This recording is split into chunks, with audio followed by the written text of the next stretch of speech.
Captain David Harrison stood in front of the observation window on the space station. He could see the stars spreading out like lights in an endless dark. Below him, Earth turned slow and blue. He had been the commander of deep space defense for 7 years. In those years, he learned to read danger before it came. Now he felt something different, something wrong. The message came at 3 in the morning. His second officer, Commander Lynch, entered the captain's quarters with a tablet in his hand. His face was pale. David did not need to ask. Bad news always came with that look. Handed him the tablet.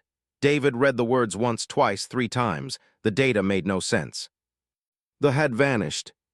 All of them, the entire species, gone. David went to the military command center. The room was already full of officers and scientists. They stood around a large table showing star maps and enemy positions, maps that showed nothing but empty space where they had been. For 15 years, the had attacked human colonies. They were not like other alien species. Most aliens wanted to trade or find peace. The only wanted war. They took human lands. They killed human people. They seemed to have endless ships and endless soldiers. Humanity built walls. Humans made weapons. Humans learned to fight back, but they kept coming. Then they stopped. Dr. Robert Fields, the chief science officer, stood at the front of the room. He looked like a man who had not slept in days. His hair was messy. His eyes were tired. "The data is clear," Robert said. "The fleet is not in any known position. We have checked every system they controlled, every base, every station, nothing." General Cole stepped forward. He was old, hard, with lines in his face that showed every year of war. "How long have they been gone?" "At least 3 months," Robert said. "Maybe longer. The last communication from a ship was 118 days ago. After that, nothing." "Could they be planning something?" asked. "Some kind of attack?" "We have no evidence of that," Robert said. "Their communication network is silent. Their technology shows no signs of activity. We even sent drones to their home world. Prime is empty." The room went quiet. Officers looked at each other. Some of them had lost families in this war. Some had watched friends die. Lisa Cooper spoke from the back of the room. She was young, smart, and knew more about alien species than anyone else in the military. "This is not normal," she said. "Species do not just vanish. They do not leave their homes and ships and just disappear." "Maybe humans killed them all," someone said. "Maybe that last battle did more damage than we thought." "No," Robert said. "The data does not support that. We have not made contact with any ships for months. There was no final battle, no explosion, no wreckage. They simply stopped communicating, stopped moving, stopped being." General looked at David. David had been waiting for this moment. "I want a team," David said. "Send a ship to Prime, find out what happened." "That is dangerous," said. "We do not know what this means." "That is why we need to know," David said. "If they are truly gone, we need to understand why. If they are planning something, we need to find out before it reaches us." Thought about this? Every officer in the room was looking at him now. This was the kind of decision that changed the course of history. "Okay," said. "You will lead this mission, Captain Harrison. Choose your team carefully. You will take the fastest ship we have. Find the truth about the—" David nodded. He already knew who he would take. 2 days later, David met with his team. They sat in a small room in the military complex. A map of space showed the path to Prime. It was 2 weeks away at full speed. Lisa Cooper was the first member. She had studied them for years. She knew their language, their culture, their way of thinking. If anyone could understand what happened, it would be her. Was the engineer. He could fix anything. If there was technology to understand on Prime, could figure it out. He was tall and strong, but his mind was sharper than his body. He had a wife and 2 children waiting for him on Earth. Kelly Davis was the communications specialist. She could decode messages, crack security systems, and find information in broken data. She was quiet, but David had seen her work. She was the best. "This mission is dangerous," David told them. "We are going to a place where our enemy lived. We do not know what we will find. Are you ready?" They all nodded. "We leave in 12 hours, David said. "Tell your families goodbye. This is going to take a long time, and we might not like what we find." That night, David recorded a message for his brother. He did not know why he did this. Maybe because something about this mission felt different. Maybe because a species could not simply vanish without reason. He thought about all the human soldiers who had died fighting them. He thought about the families who had lost mothers and fathers and brothers and sisters. All of that suffering, all of that death, and now the enemy was gone.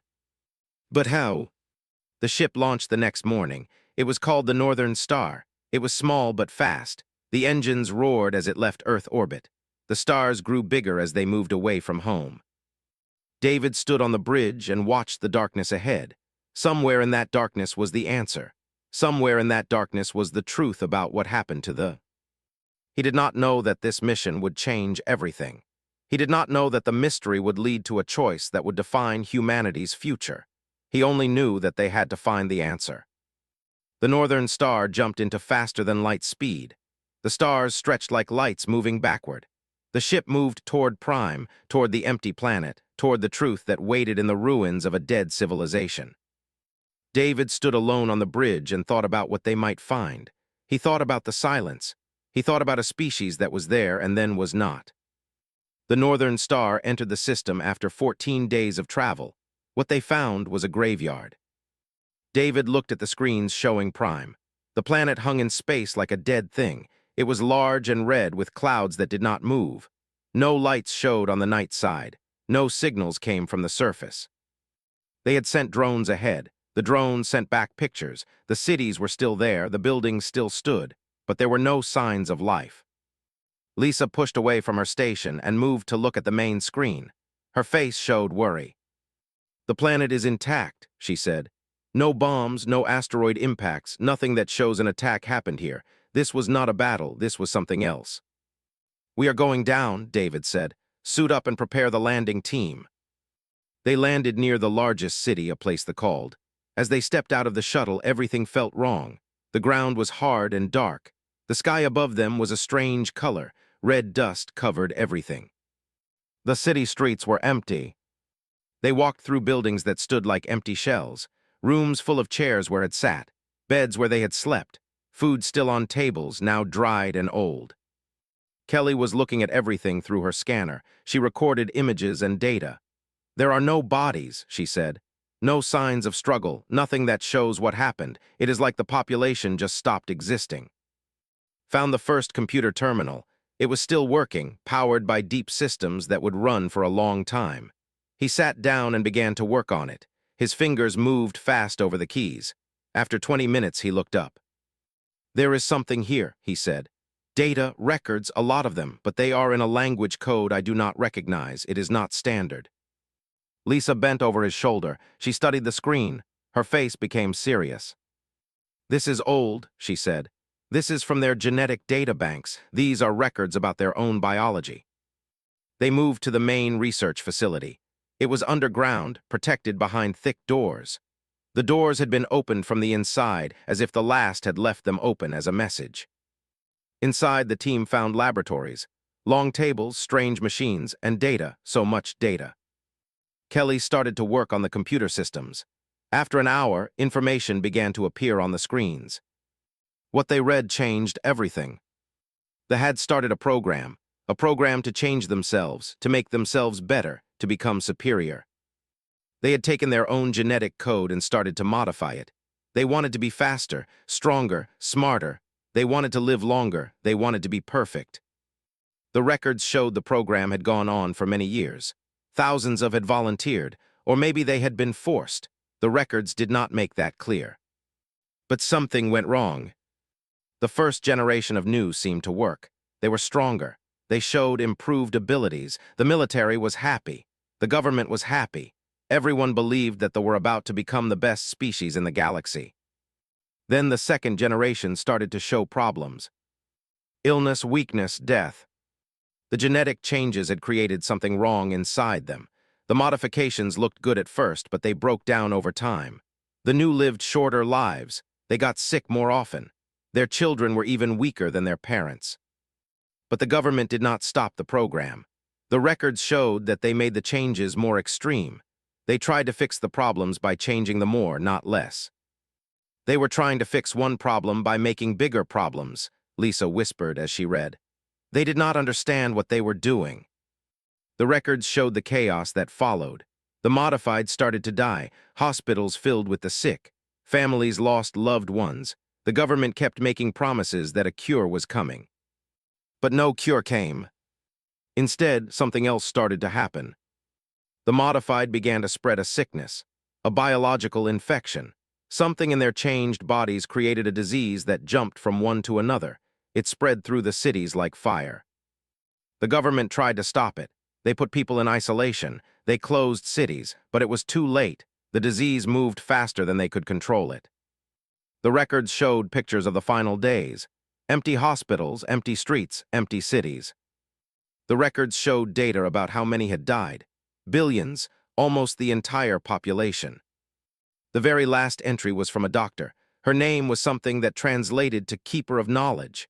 She was alone in her laboratory. She wrote her last message to whoever might find it. The doctor wrote that they had made a choice. They thought they were superior to all other species. They thought they could change nature and become something better than they were. They thought they could play God with their own bodies. But nature does not allow that. The universe does not allow that. The doctor wrote that they had learned too late that strength does not come from perfect bodies. Strength comes from wisdom, and they had no wisdom. They had only pride. The final words were, "Let those who find this place know that we died because we forgot how to be humble. We died because we wanted more than we should have. We died because we were not wise enough to understand that some things should not be changed. The universe itself has told us no." Turned away from the screen, he looked sick. Kelly was not moving. Her hand was over her mouth. Lisa looked at David. Her eyes were wet. "They killed themselves," Lisa said. "The entire species killed themselves, not in war, not in battle. They killed themselves by trying to be something they were not." David stood in silence. Around him were the remains of a great civilization, all of it gone, not because humans had destroyed them, not because of any enemy attack. They had destroyed themselves.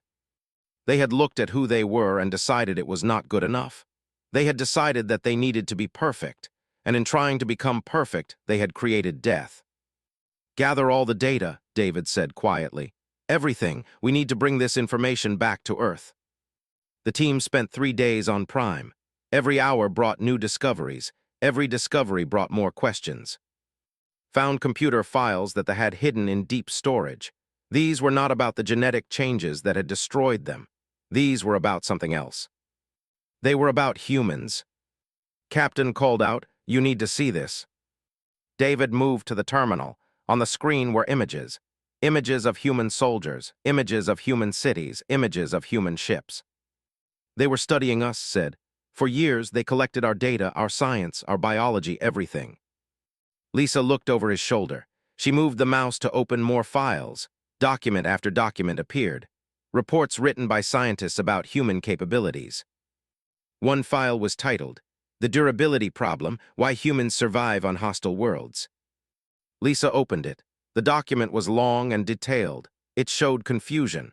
They had studied human biology, they had looked at human history, and they could not understand how humans survived.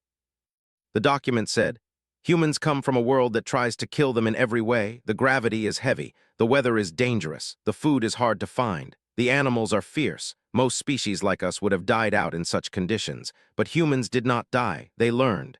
They adapted. They became strong in ways that are not about physical power." Another section read, "We studied human genetics. We found that humans are not the strongest. They are not the fastest. They are not but they have something else. Something we do not fully understand. They have the ability to keep going even when things seem impossible. They have the ability to work together. They have the ability to feel hope."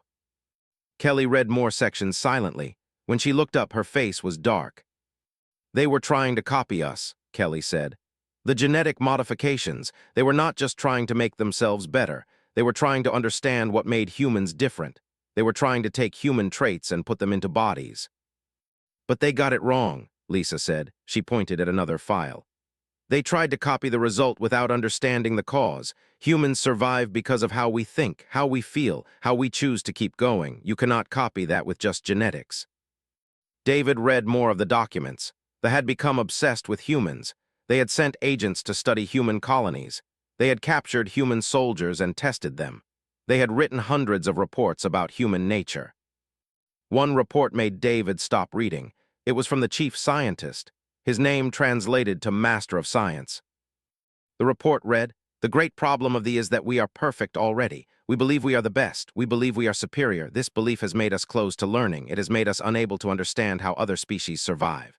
When we look at humans, we see a species that should have failed. They are weak. Their world tried to kill them, but they did not fail. They grew stronger, not because they are physically perfect, but because they learned to value things we do not value. They value hope. They value family. They value sacrifice for others. These things make them survive. But we cannot understand these things through science. We can only understand power." The report ended with a warning. If we try to take human traits and put them into our bodies through science alone, we will destroy ourselves. We need to also change how we think. We need to learn humility, but humility is not something we know how to do. The government did not listen to this warning. Instead, they pushed harder. They demanded that the scientists create the perfect. They demanded that human strength be stolen and made into strength. Kelly pulled up the final records. "This is from the end," she said, "just weeks before the population started to die." The file was a speech from the leader. The leader stood in front of his people. He told them that the new would be created. He promised them that their species would finally become the absolute best in the galaxy. He promised them that humans and all other species would bow to power. The people cheered in the recording. They did not know that their joy would turn to death. David stood back from the terminal. He thought about what he had learned. They had destroyed themselves not just by bad science. They had destroyed themselves by trying to copy humanity without understanding why humanity worked. Humans survived because humans had learned to value things beyond power. Humans survived because humans could work together. Humans survived because humans could hope. They only understood power. When they tried to add human durability to their own bodies through science, they created a disease instead. Because you cannot copy wisdom into genes, you cannot force hope into a test tube. That night, David sent a message back to Earth. He told General what they had found. He told him about the genetic program. He told him about the obsession with humanity. But he did not tell him what would happen next. The next morning, a new signal came through. It was not from Earth, it was from somewhere else. Kelly brought it to David. Her face was confused and scared. "Captain," she said, "we are being contacted, not by humans, by someone else. They say their name is the Collective. They are offering to speak with you directly." David looked at the signal. It was coming from deep space, from a direction that no human knew about. "Put them through," he said. The voice that spoke was not like any voice David had ever heard. It was cold, clear, without emotion. "Captain David Harrison," the voice said. "I am the observer of Prime. I have watched them for many years. I have watched you find the truth of their ending. I have watched how you have responded to their fall, and now I must tell you something important about humanity." "Who are you?" David demanded. "What do you want?" "We are the Collective," the voice said. "We watch species to understand their nature. We tried to warn them about their path, but they did not listen. Now they are gone. And we are watching humanity. We are trying to understand if humanity will make the same mistakes, or if humanity will be different." The communication ended. David spent 3 hours trying to communicate with the Collective. They did not respond. The signal had been a one-time message, a message that had changed everything. The team gathered in the conference room of the Northern Star. They were all tired. All of them had seen too much. All of them were trying to understand what it meant. "They are real," Lisa said. She was looking at star charts. "They are from a region of space we have never explored. They have been watching according to this, they tried to contact the government 17 times. 17 times they warned them that the genetic program would fail, and 17 times they ignored them." "Why did they not just stop them?" Kelly asked. "If they knew what would happen, why did they let them destroy themselves?" "Maybe they cannot interfere directly," suggested. "Maybe they can only watch, only warn. Maybe it is against their rules or their culture." David looked at the data that Kelly had recovered from the computers. One file was still unopened. It was labeled with a symbol that meant "Last Message to the Unknown Observer." "Open that file," David said. Kelly did. The message appeared on the screen. It was from the leader who had promised his people that they would become perfect. The message was dated from the final days when the plague was spreading through the cities. The leader wrote to whoever was listening. He wrote to the Collective. He wrote, "We have felt your presence for a long time. We have ignored your warnings. We believed we did not need guidance from others. We believed we were above the need for advice from any other species. Now we understand the truth. You tried to teach us, you tried to save us, but we would not listen. We were too proud. The species is dying. Billions of our people are dead. Our great civilization is becoming nothing. In my last moments, I want you to know that we understand now. You were right. We were wrong. Pride is a sickness worse than any disease. We could have learned from other species. We could have learned that being powerful is not the same as being good. We could have learned humility, but we did not. Now it is too late. We are gone. Let this be a warning to any species that might hear this message. Do not make the choices we made. Do not choose pride over wisdom. Do not choose perfection over kindness." The message ended. David sat back in his chair. He understood now why the collective had contacted him. They had watched another species destroy itself.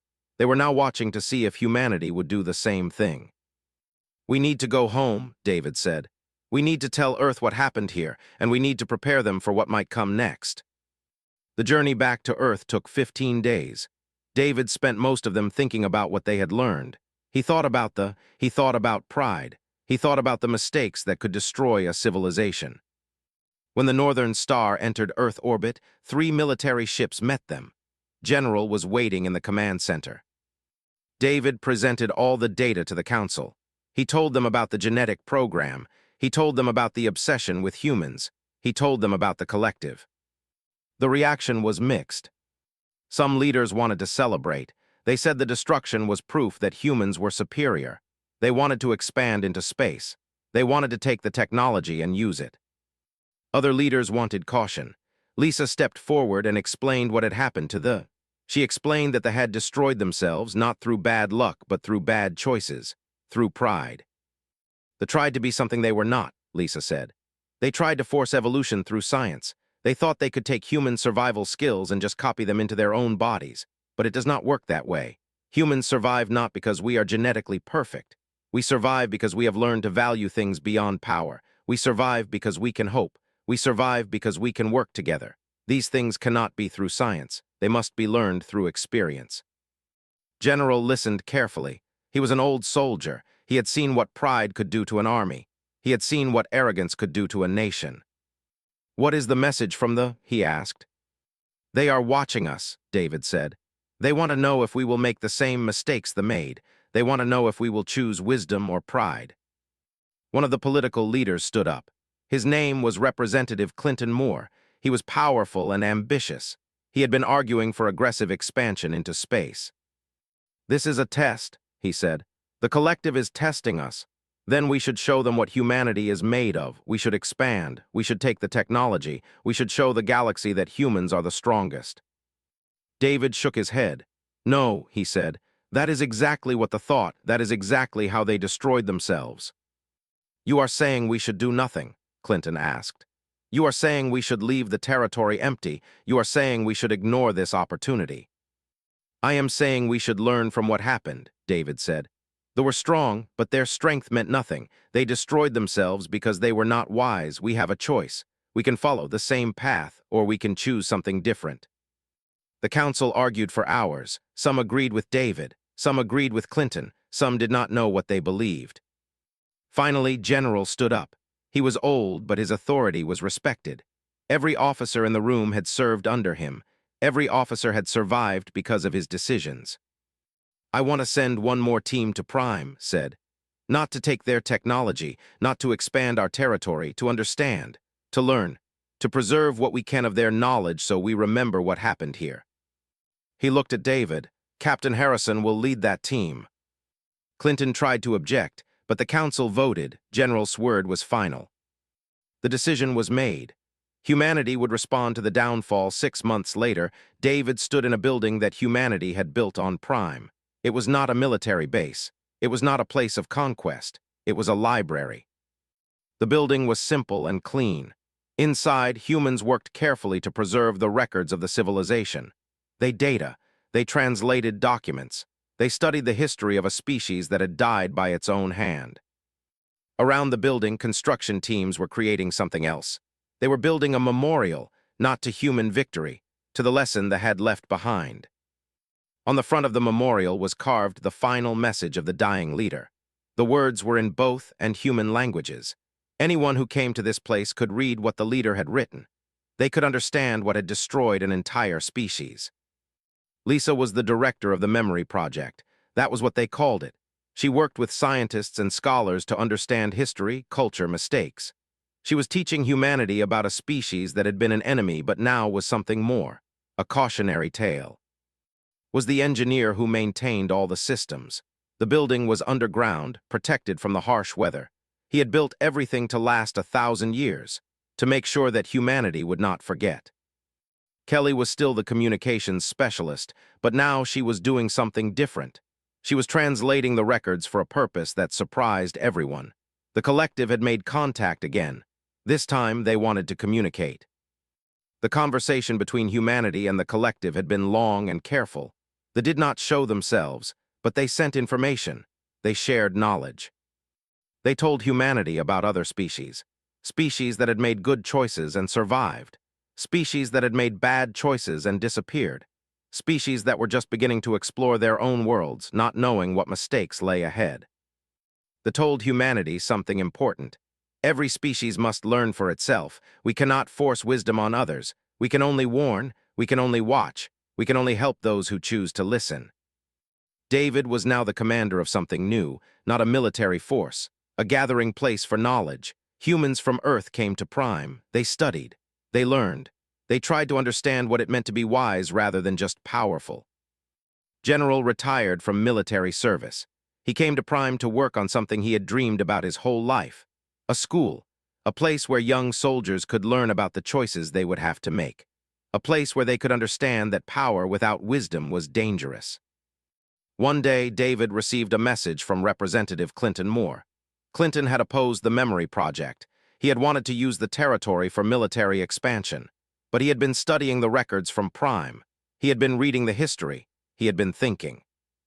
In his message, Clinton wrote, "I was wrong. I wanted to follow the same path that destroyed I wanted conquest. I wanted power.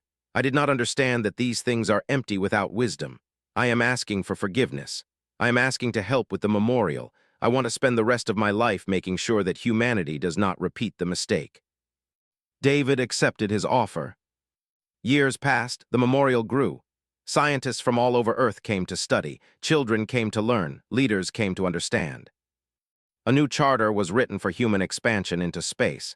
It was called the Treaty of Prime. The treaty said that humans would explore space, but with responsibility. It said that humans would take territory, but with respect for the species that lived there. It said that humans would use technology, but would remember that technology is not wisdom. The treaty said something important. We are strong, but strength without kindness is cruelty. We are intelligent, but intelligence without humility is arrogance. We are brave, but bravery without mercy is brutality. Let them remind us always of what happens when we forget these things. On the 10th anniversary of the discovery, there was a ceremony at the memorial. Leaders from Earth came, scientists came, soldiers came, teachers came. David stood at the front of the memorial. He looked at the carved words. He thought about the leader who had written them. That leader had learned wisdom too late, but his words had saved humanity from making the same mistake. "We are here to remember," David said to the crowd. "We are here to remember that being the strongest is not the same as being the best. We are here to remember that technology cannot answer all questions. We are here to remember that pride is a disease that destroys from the inside. We are here to remember not as our enemies but as our teachers. They taught us what not to do, and that is a valuable gift." Lisa stepped forward. She held a stone tablet. On it was written a message that humans had created. It would be placed in the deepest part of the memorial, preserved forever. The message said, "To any species that comes to this place, we were enemies once. They tried to destroy us. We could have destroyed them in return, but instead we chose something different. We chose to learn from their mistakes. We chose to remember them with respect. We chose to become better because of their fall. This is what it means to be wise, not to win, but to understand, not to conquer, but to learn, not to celebrate victory, but to prevent suffering." If you read these words, remember, the greatest strength is knowing when not to use your power. David watched as the tablet was placed in the memorial. He thought about the journey that had brought them here. He thought about the obsession with human survival. He thought about the collective watching. He thought about all the species in the galaxy, each one trying to find its way. That night, David received a transmission. It was from the collective. "You have passed the test," the message said. "You have chosen wisdom over pride. You have chosen learning over conquest. You have chosen to remember rather than forget. This is rare. Many species fail. The failed, but you did not. Because you understand something important. A species is not great because it is powerful. A species is great because it is kind. A species survives not because it is superior. A species survives because it is wise." The message ended with something else. Coordinates. A place in space where other species gathered. Peaceful species. Species that had learned wisdom instead of losing themselves to pride. "You are invited to join," the message said. "You are invited to stand with those who have chosen the better path. You are invited to become part of a community that believes in the future." David looked at the coordinates. He thought about what they meant. Humanity was not alone. Other species had made the right choices. Other species were waiting. Other species wanted to know that Earth understood. He turned to look out at the stars. Somewhere out there that had once lived, a great civilization that had destroyed itself, a species that had chosen pride over wisdom. But their death had not been meaningless. Their fall had saved humanity. Their mistake had become humanity's lesson. The last species that challenged humanity had vanished without a trace. But the trace they left behind was not silence. It was wisdom. It was understanding. It was hope. And that hope would echo through the ages. David smiled. Tomorrow he would send a message back to the collective. Tomorrow he would accept the invitation. Tomorrow humanity would take its place among the species that had chosen the better path. But tonight he would stand at the memorial and remember. He would remember the choice that had defined humanity. He would remember that being strong was not enough. You had to be wise. The stars above Prime twinkled in the darkness. They had seen the rise and fall of a great civilization. They had seen humanity choose wisdom instead of following the same path to destruction. And somewhere out there the collective was watching, satisfied, ready to help, ready to guide those species that had learned the greatest lesson of all. The last species that challenged humanity was gone, but the galaxy would never forget them, and humanity would never forget the choice that had changed their destiny forever. Curiosity instead of conquest, with respect instead of greed, with humility instead of pride. David did not know if it was the right choice. He only knew that it was a different choice than the had made. And sometimes, making a different choice is enough. The council adjourned. David went to the window and looked out at Earth. Somewhere out there, the collective was watching. Somewhere out there, other species were watching to see what humanity would do. The test was not over. It had only just begun. David sat alone in the quiet of the bridge. Outside, Prime turned slowly, a dead world that had killed itself. And now something else was watching, something that had seen the rise and fall of something that was now watching to see what humanity would do. As they walked back through the empty city, David thought about the message of the dying doctor. He thought about what it meant. He thought about what it would mean to show this to the rest of humanity. There had been enemies. They had killed humans. They had attacked colonies and destroyed homes. But now they were gone, not because humans had defeated them, because they had defeated themselves. And somehow, that was more terrible than any war could be. In 15 years of war, David had learned that answers were always dangerous. The most dangerous answers were the ones that changed your mind about who you were and what you believed. He had no idea how right he was.